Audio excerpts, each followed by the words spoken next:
Eh bien, bonsoir à chacun. Merci pour votre patience.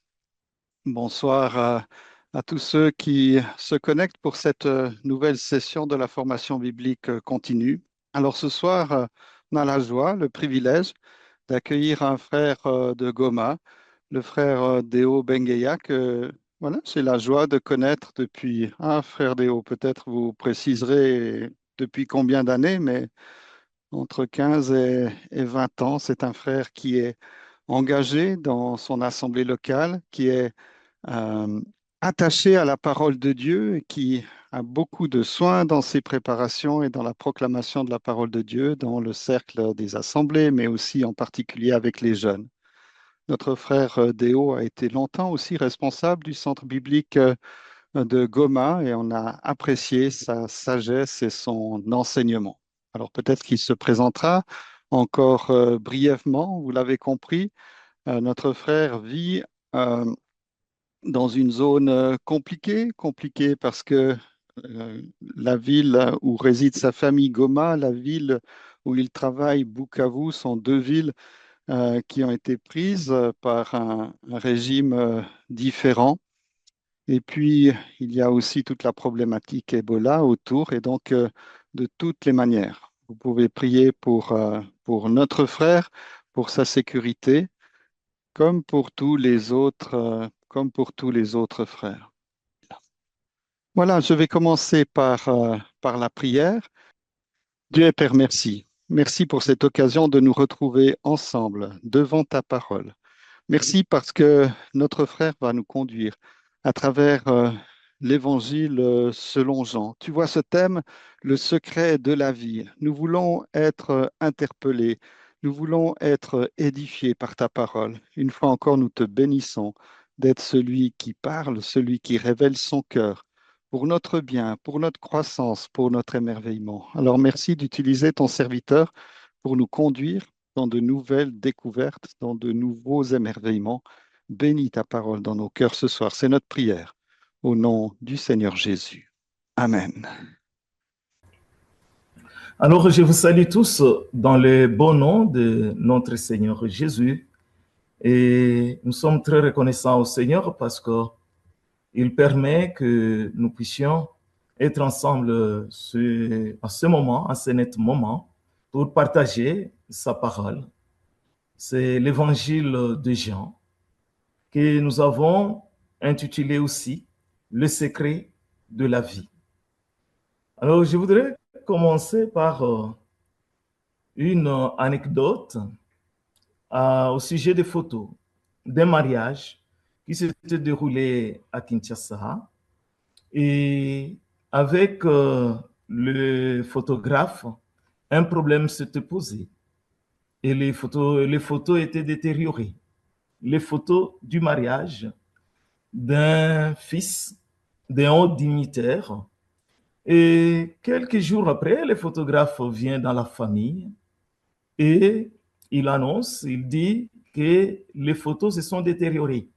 Or, nous sommes dans les années 90, là où on n'avait pas plusieurs photographes, on n'avait pas aussi des possibilités de prendre des photos par des téléphones comme aujourd'hui.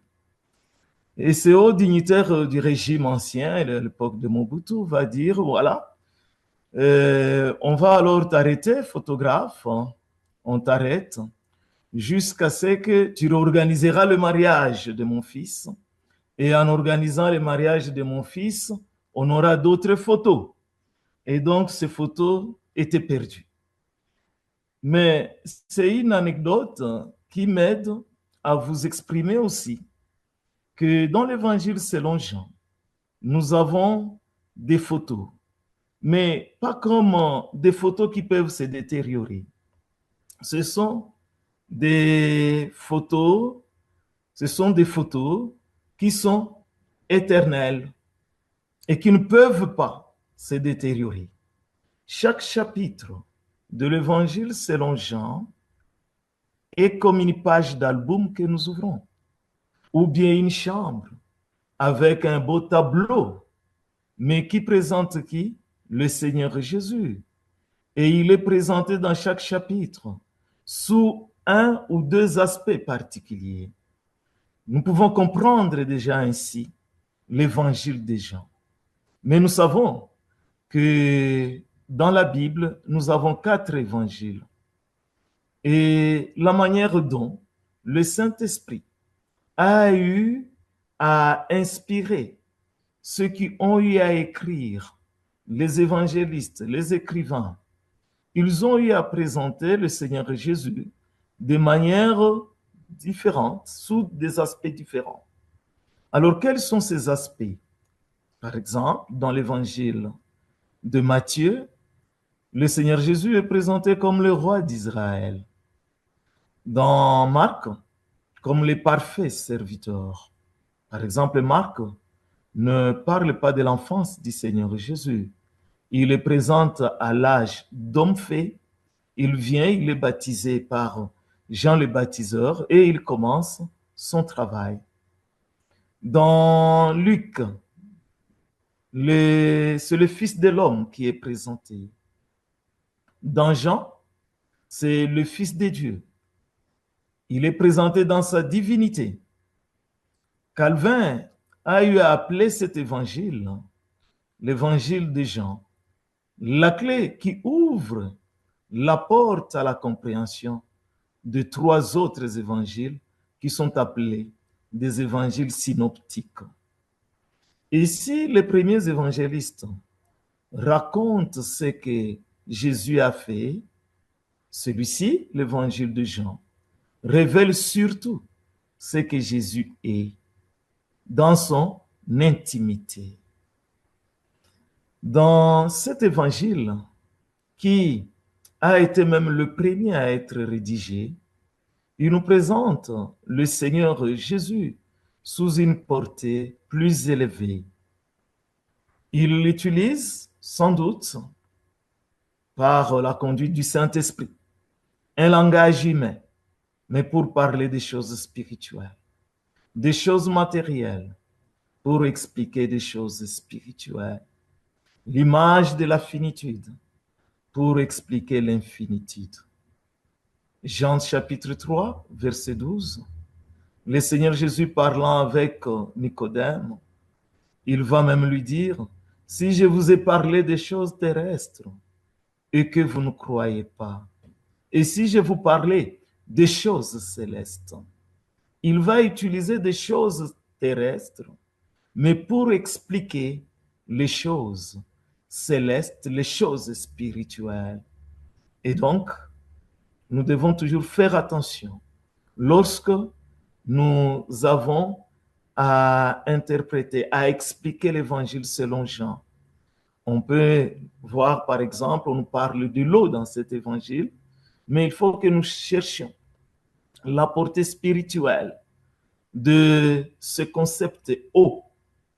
Si nous prenons eau comme H2O toujours, ça ne va pas marcher et ça ne va pas nous permettre de comprendre la portée, le message et la richesse qu'il y a dans cet évangile. Sans doute, nous allons y arriver et on va expliquer même qu'est-ce que l'eau signifie. Alors, c'est facile à comprendre que l'auteur qui sera choisi par le Saint-Esprit est celui qui a vécu une vie d'intimité avec le Seigneur Jésus. De tous les apôtres, c'est bien lui qui pouvait même se tenir sur sa poitrine pour poser des questions, pour chercher l'explication des choses. Et nous pouvons même subdiviser cet évangile en 2 grandes parties. Jusque-là, je suis dans l'idée principale de l'évangile. Si nous voulons subdiviser cet évangile, qui a 21 chapitres, en 2 grandes parties, c'est question de prendre seulement du chapitre 1er au chapitre 12e. Il s'agit du ministère public du Seigneur Jésus. Du chapitre 13e jusqu'à la fin, c'est le ministère privé du Seigneur Jésus. C'est une façon de garder déjà l'essentiel de l'évangile selon Jean. Il a 21 chapitres. Du 1er au 12e, ministère public du Seigneur. Du 13e verset au 21e, du 13e chapitre au 21e chapitre, c'est son ministère privé. Nous allons passer, après cette brève introduction, au plan du séminaire. Alors, le plan de notre séminaire se présente de la manière suivante. Nous commençons d'abord par une brève présentation du livre, l'auteur, la date et les lieux de rédaction et les buts pour lesquels Jean a écrit cet évangile. Ensuite, le deuxième point, c'est le contenu succinct de l'évangile de Jean. Ça nous permettra de voir la quintessence de cet évangile avec ses grandes parties. Troisièmement, nous avons le plan de l'évangile de Jean. Là, nous entrons dans des chapitres, même si on ne va pas entrer dans tous les détails, mais nous allons parcourir les différents chapitres de cet évangile selon Jean. Alors que dans le contenu, nous donnons l'essentiel de cet évangile. Ensuite, il y a le quatrième point et quatrième grand point, selon la grâce de Dieu. Ce point, nous l'aurons à la prochaine occasion, donc dans 2 semaines, selon la grâce de Dieu. Il s'agit des enseignements de base que nous retrouvons dans cet évangile selon Jean. Et avec ces enseignements de base, nous commencerons par le secret de la vie, qu'on puisse montrer clairement quel est ce secret de la vie, ou bien qui est le secret de la vie. Ensuite, nous aurons la nouvelle naissance. C'est quoi réellement la nouvelle naissance? Nous allons parler aussi de l'adoration. L'adoration dans l'évangile selon Jean. Nous allons parler de manger le corps et boire le sang du Christ. Ensuite, les croyants, mais aussi les incrédules. Et l'exemple que nous prendrons, ce sont les frères du Seigneur, comment ils se sont comportés aussi dans cet évangile, selon Jean. Nous aurons aussi un autre point, la vie en abondance, portée de fruits pour la gloire de Dieu. Nous aurons aussi les consolateurs, c'est-à-dire le Saint-Esprit, dans l'évangile selon Jean.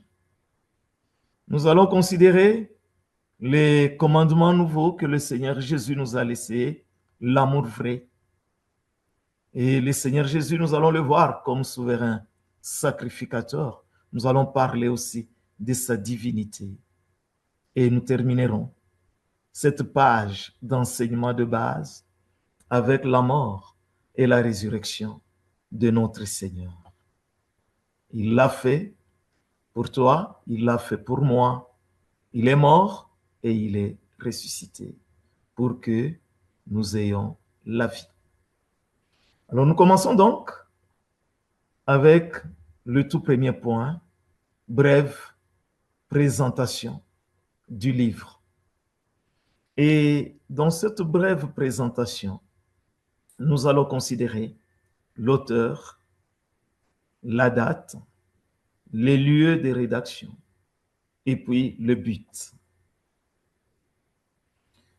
L'auteur du livre, c'est Jean l'apôtre.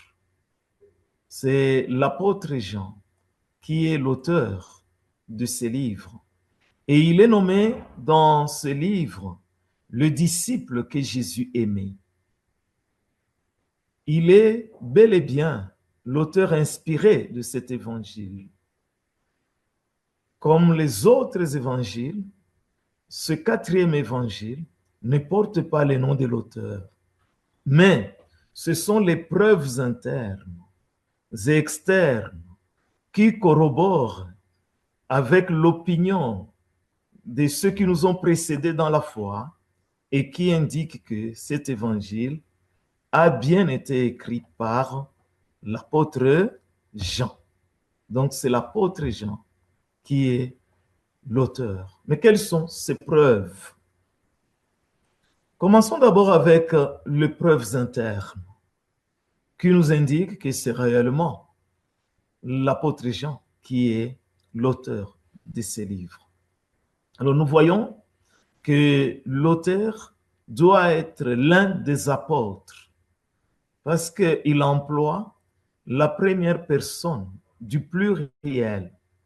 Par exemple, dans Jean chapitre 1, verset 14. Et la parole a été faite chair. Et nous avons vu. Il utilise la première personne du pluriel. Et les disciples que Jésus aimait est souvent mentionné, comme je venais de le dire. Et nous voyons cela dans Jean 13, 23, 19, 26, chapitre 20, verset 2, chapitre 21, verset 7, verset 20, verset 21. Et le passage de Jean chapitre 21, verset 20 à 24, affirme que ses disciples est bel et bien l'auteur de ces livres. Mais une autre preuve interne est que l'écrivain connaît à fond la géographie de la Palestine, connaît aussi l'histoire et les coutumes juives du temps du Seigneur Jésus. Nous avons aussi des preuves externes qui sont de deux sortes. Il y a d'abord la mention formelle du nom de l'auteur et l'emploi du quatrième évangile par les documents anciens. Ça prouve la haute estime que l'on avait pour cet écrit. Et là, il s'agit de ceux qui nous ont précédés dans la foi, ceux qui ont suivi après juste les apôtres. À titre d'exemple, nous voyons Irénée, qui était ancien ou évêque de Lyon vers 1885 et qui était disciple de Polycarpe. Polycarpe lui-même était disciple de Jean. Et Irénée déclare catégoriquement que l'apôtre a écrit son évangile à Éphèse et que les trois autres évangiles existaient auparavant. Donc ça, ce sont des preuves que réellement l'auteur est l'apôtre Jean. En rapport avec la date de rédaction de ces livres, généralement, cette date est fixée au 1er siècle après Jésus-Christ, au 1er siècle. Et Scofield, il indique que c'est environ en 85, 90 que cet évangile a été écrit.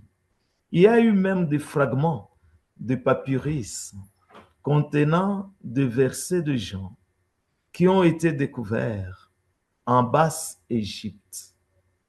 L'un d'eux a été daté des années 125 à 150 après Jésus-Christ. L'évangile était donc déjà connu et répandu dans ce pays, dans cette contrée, au début même du Xe siècle. Et cela nous prouve qu'il a été écrit vers la fin du 1er siècle. Et la tradition ancienne est quasi unanime et nomme Éphèse comme le lieu de sa rédaction. Nous allons voir le but pour lequel cet évangile a été écrit. Alors, nous n'allons pas chercher loin.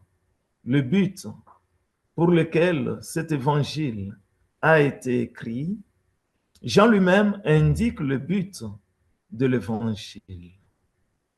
Vous pouvez ouvrir vos Bibles dans Jean chapitre 20, le verset 31. En ouvrant les Bibles dans l'évangile de Jean au chapitre 20 et le verset 31, la parole de Dieu nous dit, nous l'avons aussi devant nous à l'écran.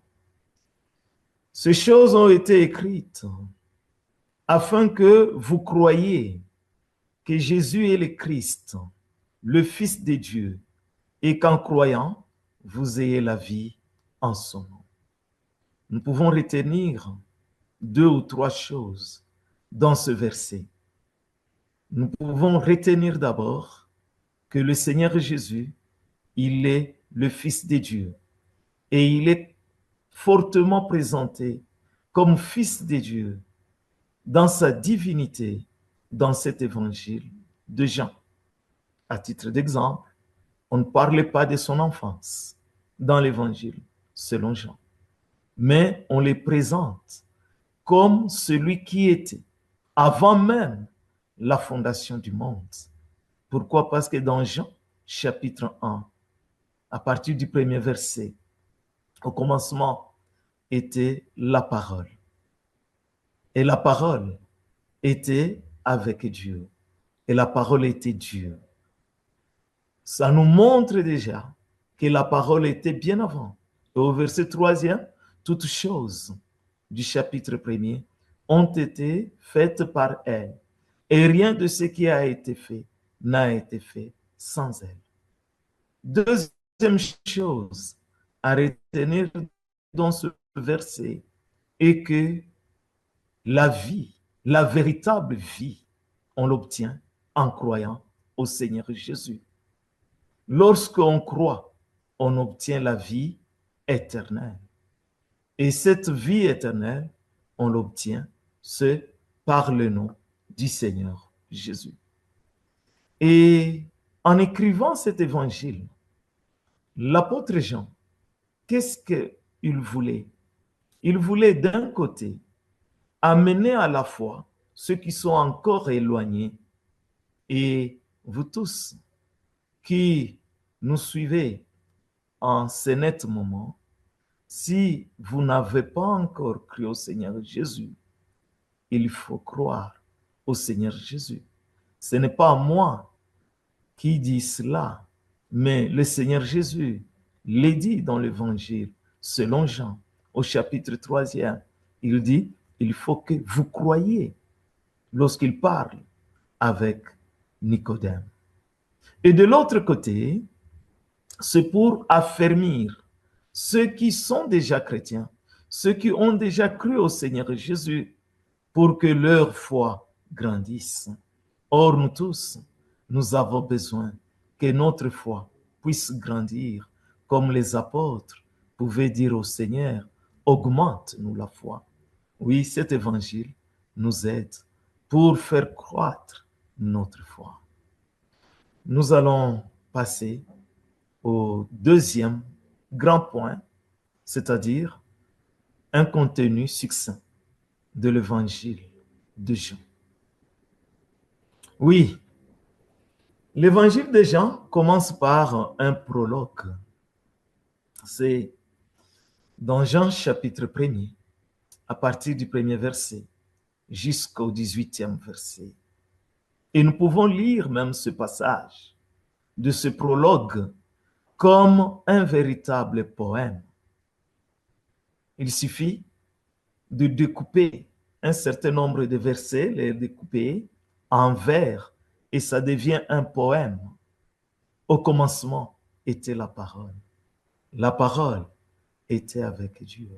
La parole était Dieu.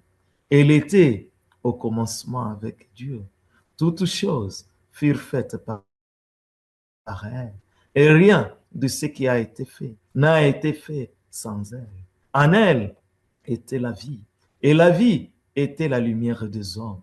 Vous pouvez continuer ainsi et vous trouvez que l'évangile selon Jean, c'est un poème merveilleux, surtout dans son prologue. Et ici, dans ce prologue, l'apôtre résume la grande vérité manifestée par la vie du Seigneur Jésus, c'est-à-dire l'existence d'une deuxième personne divine révélant Dieu et qui est merveilleusement appelée la parole. Nous voyons aussi, c'est la source universelle de vie, cette parole, et la source universelle de lumière dans la création. Cette parole éternelle et qui a été incarnée dans le Christ Jésus révèle Dieu aux croyants et leur transmet un salut éternel, une vie pour l'éternité, la vie éternelle. Et le secret de la vie, commençons à comprendre, c'est le Seigneur Jésus. Jean présente donc la mission du Seigneur Jésus comme le comble de ce que Dieu révèle sur lui-même. Et il communique aux croyants la lumière par laquelle ils parviennent à la connaissance des vérités les plus sublimes. Ainsi, leur est accordée par la foi la communion spirituelle avec Dieu, qui constitue la vie éternelle, la plénitude, le bien suprême, le salut parfait. René Pace a eu à écrire que cet évangile ne raconte pas toute la vie de Jésus, mais c'est celui qui nous révèle le mieux à la fois le caractère intime et la divinité du Jésus-Christ, du Seigneur. Et dans cet évangile, nous avons un certain nombre d'épisodes merveilleux de la vie du Seigneur Jésus. Nous avons au moins 8 miracles choisis pour leur valeur des signes. Nous disons au moins parce qu'on en trouve au-delà de ces 8 ans. Par exemple, dans Jean, chapitre 2, du 1er verset au 11e verset, l'eau qui est changée vin. Nous avons chapitre 4e, chapitre 5e, 6e. Nous avons au chapitre 9, au chapitre 11, et on ne peut pas passer sans parler de ce chapitre 11. C'est la résurrection de Lazare, qui a été un très grand signe et qui a fait même que les chefs des Juifs cherchent même à tuer non seulement le Seigneur Jésus, mais ils voulaient même tuer aussi celui qui venait de ressusciter, c'est-à-dire Lazare, parce que beaucoup commençaient à croire à cause de ce grand miracle qui s'était opéré. Lazare venait de faire 4 jours dans la tombe. Mais nous avons aussi, dans le dernier chapitre, chapitre 21, du 1er verset au 14e verset, c'est le miracle de la pêche, ou bien la pêche miraculeuse. 153 gros poissons qui seront pêchés par les apôtres qui étaient là alors qu'ils n'avaient rien trouvé de toute la nuit. Mais quand le Seigneur est arrivé, alors ils ont trouvé des solutions. Oui, vous pouvez avoir des problèmes dans votre vie. Vous pouvez avoir des problèmes qui n'ont pas de solution. Peut-être qu'il a déjà été dit que pour vous, il n'y a pas de solution. Mais il ne faut pas perdre l'espérance. Il ne faut pas perdre la foi. Le Seigneur Jésus, il résout des problèmes. Le Seigneur Jésus, pour lui, rien n'est impossible. Le Seigneur Jésus, il est capable de relever, de faire sortir du fumier, mais pour nous relever, ça peut être un cas de maladie, mais lui, il a guéri des malades. Jusqu'à ce jour, nous pouvons venir vers lui avec sincérité de cœur, mais aussi avec foi, et il peut agir comme il a agi, parce que Hébreu nous dit qu'il est le même dans Hébreu 13, hier, aujourd'hui et éternellement. Et après chaque miracle, il y a un discours du Seigneur Jésus qui souvent donne l'interprétation, mais aussi ça peut rapporter des conséquences de ce miracle qui a été effectué. Et dans ce discours, Jésus il se présente comme, je l'avais dit au début, ce sont des photos merveilleuses du Seigneur Jésus. C'est tout un album dans lequel chaque page nous parle du Seigneur Jésus, d'un aspect particulier de sa vie. Il est présenté comme le pain de vie, Jean 6, 35 et suivant. La lumière du monde, Jean 8, 12. La porte, et qui donne accès au ciel, chapitre 10, verset 9. Les bons bergers, chapitre 10, verset 11. La résurrection et la vie, chapitre 11, verset 25. Le chemin, la vérité et la vie, chapitre 14, les versets 6. Le vrai cep, chapitre 15, le premier verset est suivant. Et nous avons 7 moi je suis, auquel nous devons ajouter une merveilleuse déclaration et une déclaration capitale qui nous dit dans Jean chapitre 8, verset 58, avant qu'Abraham fût, moi je suis, qui corrobore le je suis de l'Ancien Testament, le je suis d'Exode. Le Seigneur Jésus, il est Dieu.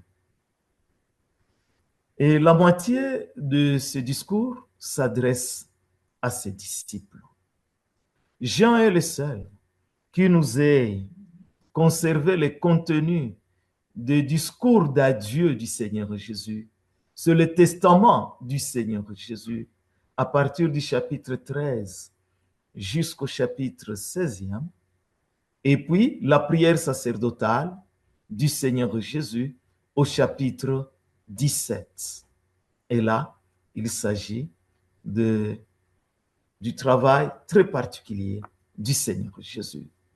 Alors que le livre de la Genèse commence par la création des cieux et de la terre. Genèse chapitre 1, verset 1. Au commencement, Dieu créa les cieux et la terre. Mais cette première création, ayant été corrompue par le péché, devra être détruite un jour. L'évangile de Jean s'ouvre sur ce qui précède toute création et introduit les croyants dans le domaine de la nouvelle création qui ne prendra jamais fin, celui de la vie éternelle.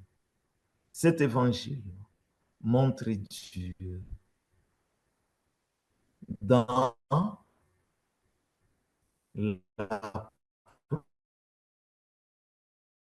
proximité de l'homme et place l'homme croyant dans la présence de Dieu, à celle du tabernacle qui avait été construit par Moïse. Nous avons Guy Flair et Marc Orisberg, oui, serviteurs de Christ, qui venaient de se reposer. Mais le travail ne se repose pas. Quand on est serviteur de Christ, tout ce qu'on a fait comme travail, ça parle encore de ses serviteurs. Et que la gloire soit au Seigneur, parce que cela, nous l'avons tiré dans Sonder les Écritures. Dans Sonder les Écritures. Alors, nous allons poursuivre, mais je vous laisse sur ce tabernacle, tout en vous montrant cette image du tabernacle pour que nous puissions terminer notre première session de ce jour, tout en étant très reconnaissant au Seigneur qui a permis que nous puissions être ensemble à ce moment. En fait, le tabernacle, nous avons sa structure ici. C'est Dieu qui voulait habiter au milieu de son peuple. Nous allons en parler après les questions qui vont suivre, mais aussi après le moment de la courte pause que nous aurons. Que toute la gloire revienne à Dieu. Je vous remercie. Bonsoir à toutes et tous. Bonsoir frère Déo. Oui, bonsoir. C'est l'occasion pour moi de prendre la parole. Et alors, je vais vous poser, frère Déo, une des premières questions qui est, qui est ici indiquée. Je veux savoir ceci. Quand Jean écrit son évangile, quel est le public que Jean visait en écrivant? Quel public Jean visait quand il a écrit son évangile? Ok, merci beaucoup pour la question qui vient d'être posée. En fait, le public visé par l'évangile de Jean, par Jean lui-même, lorsqu'il est en train d'écrire et en considérant le contenu de cet évangile de Jean, nous devons le dire à travers le verset que nous avons considéré comme le but pour lequel il a écrit, qui se trouve dans Jean au chapitre 20 et le verset 31. En fait, il a écrit cela pour que ceux qui sont en train de lire puissent croire. Ça signifie que c'est un évangile. Or, l'évangile s'adresse premièrement à ceux qui n'ont pas encore cru au Seigneur Jésus pour qu'ils puissent croire au Seigneur Jésus. Et parmi ceux qui n'avaient pas encore cru au Seigneur Jésus, nous avons les Juifs qui, en son temps, il y avait des Juifs qui n'avaient pas encore cru au Seigneur Jésus. C'était un témoignage pour les Juifs. Et tout ce qu'il était en train d'écrire, poussé par le Saint-Esprit, devrait être un témoignage vivant pour les Juifs, parce que certaines des choses qu'il écrit, ils les ont vécues. Donc, les Juifs. Mais non seulement les Juifs, mais aussi pour nous tous qui aujourd'hui lisons cet évangile et avons cru, peut-être à travers cet évangile ou à travers un autre évangile. Voilà la réponse que j'ai pu donner. Premièrement aux Juifs, ensuite aux Grecs. Merci pour cette réponse, frère Déo. On a encore une question ici qui est posée. Quelle liaison pouvez-vous faire entre l'évangile de Jean, qu'on étudie ce soir, et puis les épîtres de Jean, les lettres que Jean a écrites plus tard? Ok, c'est très magnifique, hein? Très magnifique. Alors, moi, je vais y aller par un verset, le verset de base que nous considérons, et avec raison, le résumé de la Bible. Et ce verset de base, qui est le résumé de la Bible, c'est Jean chapitre 3, verset 16. Je pense que nous tous qui sommes en train de suivre, nous connaissons Jean chapitre 3, verset 16. Oh, car Dieu a tant aimé le monde qu'il a donné son Fils unique, afin que quiconque croit en lui ne périsse pas, mais qu'il ait la vie éternelle. Je vais y ajouter un autre verset qui lui ressemble et qu'on peut garder facilement, c'est 1 Jean chapitre 3, verset 16. 1 Jean chapitre 3, verset 16, qui nous parle encore de l'amour de Dieu pour les hommes, mais aussi qui nous parle de ce que nous devons faire. Nous devons imiter Dieu. Nous devons donner nos vies aussi pour les frères, pour les autres, comme Dieu nous a donné son Fils, le Seigneur Jésus, et Jésus-Christ a donné sa vie. Nous aussi, nous devons donner nos vies pour nos frères. Alors, dans les épîtres, il s'agit de l'Église. On écrit à l'Église dans les épîtres. Ça, c'est d'une manière générale. On écrit à l'Église. Alors que dans l'Évangile, l'apôtre, il est en train d'écrire pour qu'on puisse croire. Dans les épîtres, il écrit pour ceux qui ont déjà cru, afin qu'ils sachent comment ils doivent se conduire, comment ils doivent marcher. Ce n'est pas seulement les épîtres des gens, mais les autres épîtres. Bah, merci beaucoup pour ces quelques réponses aux questions qui ont été posées. Et nous voulons proposer maintenant de prendre un petit temps de pause pour chacun et on reprend dans quelques minutes. À bientôt.